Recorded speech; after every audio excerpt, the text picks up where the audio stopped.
¿Y qué son las redes recurrentes? Primero hay que decir que las redes feed-forward son las conocidas, ¿cierto? Cómo operan, tienen una capa de entrada, luego van operando y obtienen su capa de salida, ¿cierto? No tienen loopbacks ni nada de ese estilo, ¿no? La red recurrente lo que tiene es que este loopback que hay aquí, claro, más que loopback, lo que hace es que eh, opera con el valor que estaba ahí antes, ¿no? Volvamos aquí a la red feed-forward. En la red feed-forward hay una entrada, va haciendo sus operaciones, sus convoluciones, fully connected, y va calculando valores intermedios y obtiene su valor de salida, ¿ya? Cuando viene el siguiente dato calcula de nuevo sus valores y lo que había antes ahí se ignora, se sobreescribe, ¿ya? ¿Qué pasa? Y esa es la diferencia con la red recurrente. La red recurrente dice que, ¿qué pasaría si es que considero el valor que había antes aquí, en el nodo, ¿ya? Entonces, cuando hago una operación y hago la clasificación, pasa por aquí, opera y obtiene su salida, ¿ya? Ahora, cuando viene el siguiente valor, va a ser la convolución, pero voy a mirar el valor que dejó el valor que clasifiqué antes, ¿ya? Y ese lo voy a usar y lo voy a unir con el valor con el dato que estoy ingresando ahora, ¿ya? Y por tanto el valor de salida de clasificación depende de la entrada y también depende de la entrada anterior, ¿ya? Porque la entrada anterior influye en la clasificación del dato siguiente, ¿ya? Es una red recurrente, ¿ya? Entonces, ojo con este loopback, porque esencialmente es tomar el dato que quedó ahí de la evaluación anterior. Otra forma de ver la red recurrente consiste en verla, se llama así como hacerle un unrolling. Consiste en, existe el dato 1, luego cuando viene el dato 2 de entrada, y bueno, y aquí está la salida 1, cuando viene el dato 2, para calcular la salida 2, puede tomar lo que fue en la salida, el resultado del dato 1 en cada una de las capas, y operando y generar una salida 2, ¿ya? Y para la salida 3 va a ir operando sobre el resultado del anterior, ¿ok? Ya. Este tipo de red recurrente, que es como la forma para poder entenderla, se le llama la red recurrente simple o vanilla, porque es el concepto aquí el que uno trata de entender, pero en realidad que esto funcione, no funciona muy bien, principalmente porque el valor del T0, finalmente lo que nos interesa es la operación final, la salida del último valor. Este es el valor clave, ¿ya? El dato 1, para que opere de alguna forma sobre el resultado final, tiene que va siendo sobrescrito por todos los datos anteriores y por tanto su influencia en el resultado final es mínima. ¿Ok? ¿Ok? Y como va operando eh, diferencial por diferencial, se van pisando sobre sí, finalmente esto no logra entrenar. Ya la red recurrente no logra entrenar esto porque constantemente se están sobreescribiendo los valores, ¿ya? Y son puros diferenciales de diferenciales, ¿ya? ¿Cuál es bueno, acá hay otro diagrama, ¿ya? De lo mismo, ¿ya? Donde una red recurrente, bueno, aquí tenemos como que un loopback sobre sí mismo, que en realidad es mirar el dato que estaba ahí, ¿ya? Y que cuando van ingresando si uno tiene, aquí en este caso, T datos para entrenar, para evaluar, ingresa a la red, tiene una salida, la salida 1, y cuando ingresa el segundo dato, sirve también el dato del anterior y genera una nueva salida. Y bueno, ya hasta que ingresa el último y genera la salida final, que esa es la salida que nos interesa. ¿Ya? Eso es lo que dice. Y por tanto nos interesa la salida final y entre medio tenemos puras salidas intermedias. Ya hay estados intermedios. ¿Ya?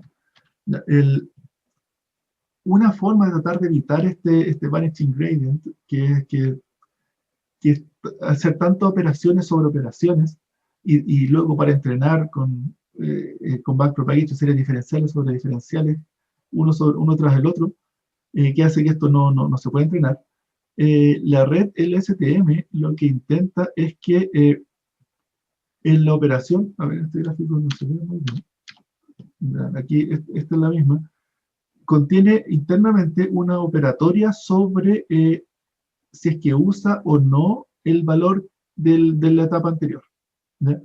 Y aquí esto se llama los gates, donde es parte del entrenamiento decir si es que opero sobre el anterior y me sumo, o si es que no me sumo y dejo pasar al anterior completamente, ¿ya? Eso es entrenado. En esto que se llaman los gates de guardar datos o de olvidar datos, ¿ya? ¿Ya? Y eso significa que eventualmente el X sub 0, si es que efectivamente es importante para el resultado final, el primer valor que vio, existe la posibilidad de que entrenando pueda entrenar a que todos los valores intermedios entrenen los gates de que tienen que dejar pasar el valor inicial para operar y dar el resultado al final, ¿no? ¿Okay? Así que, y eso se refiere con memoria al corto y largo plazo, porque puede operar con el valor anterior, así como también puede operar con un valor lejano desde el inicio de la secuencia, ¿no? Bien, bien, esta red LSTM puede ser, se dice que es lenta y compleja de evaluar con todos los gates que tiene, y que hay una variante más simple, que tiene menos gates, y que cumple el mismo resultado, eso se llama una group, ¿no? Y que es una variante de la LSTM, pero más corta, ¿no? Bien, ¿qué es lo que, bueno, qué es lo que queremos, para qué queremos usar entonces la LSTM o las GRU, las redes recurrentes en general? Es para tratar de modelar eh, el, el problema de que un valor final depende de una secuencia específica de valores, ¿ya? ¿Ya? Bueno, y un cambio de esto tiene que ver con la red bidireccional. Se dieron cuenta que aun cuando la LSTM promete que puede tener memoria a largo plazo y que el X sub 0 y que el X sub 0 pueda influir en la salida última, ¿ya? En la práctica no es tan así porque igual está lejos, ¿ya? Igual tiene que pasar por muchos datos entre medio que podrían modificarlo de alguna forma, ¿ya? Y para hacer un poco más igualitario esto de que el valor final, porque el valor final va a estar muy influido por el input final, ¿ya? El input final puede modificar totalmente el output final, ¿ya? Para evitar eso o para hacerlo más igualitario es que se prefiere hacer una red bidireccional, ¿ya? Donde los datos se procesan en el orden de x0 a xt y también se procesan en forma inversa, ¿ya? Es como que se lee el texto pero en forma inversa también, y eso también va generando salidas, y la salida global es la concatenación de las dos salidas, sea leyéndolo al derecho y leyéndolo al revés, ¿ya? Ya, ¿y por qué uno quiere eso? Para que el dato inicial tenga posibilidad de influir directamente en el output, ¿ya? Es una red bidireccional. Ya, una red, ya, y una mejora a esto se llama la red con zona de atención, ¿ya? Ya, la red con zona de atención fue un cambio donde, así como uno quiere una red bidireccional en que opera en un sentido y en el otro, ¿ya? Ya, queremos saber que cuando hay una salida, vamos a guardar un espacio que se llama la zona de atención, este se llama el attention, ¿ya? Que puede relacionar todas las salidas con la entrada, ¿ya? Y aquí uno puede ir guardando una relación de por qué, para cada salida puede tratar de dar una justificación de cuál fue el input que hizo que diera esta salida, ¿ya? ¿ya? El procesamiento de texto y de todo esto deep learning para texto se vio muy influenciado por lo que se llama el MT, el Machine Translation, que fue el primer resultado donde deep learning para texto empezó a obtener resultados buenos, ¿ya? Mucho mejor que los anteriores, ¿ya? ¿Ya? Y ahí es donde aparece la técnica del attention, donde aquí estamos traduciendo entre un idioma y otro idioma, aquí es francés con inglés, ¿sí? Y lo que uno quiere es que como tiene un input, aquí el input me parece que es francés y el output es inglés. Y, y podemos tratar de dar una justificación de cuáles son las palabras ¿por qué dijo produce en inglés? Las traducciones no es palabra a palabra, pero sí más o menos, digamos, grupos de palabras contra palabras. Y ahí uno puede tratar de ver cuáles son las palabras que influyeron en la salida, ¿ya? ¿Ya? O mejor aún, el caso que está acá, por ejemplo, esto es una red de clasificación que decía si es que era, no me acuerdo si es que era buena o mala este texto. Uno puede decir esto es bueno o está bien escrito o mal escrito. Un clasificador, ¿ya?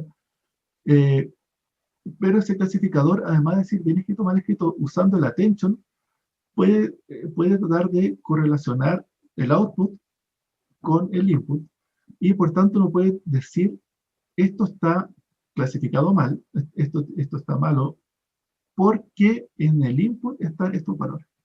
Y uno puede empezar a justificar, dar la razón de por qué estoy clasificando esto como malo, ¿ya? Y marca entonces como un mapa de calor cuáles son las zonas que dijeron que serían las que hay que corregir.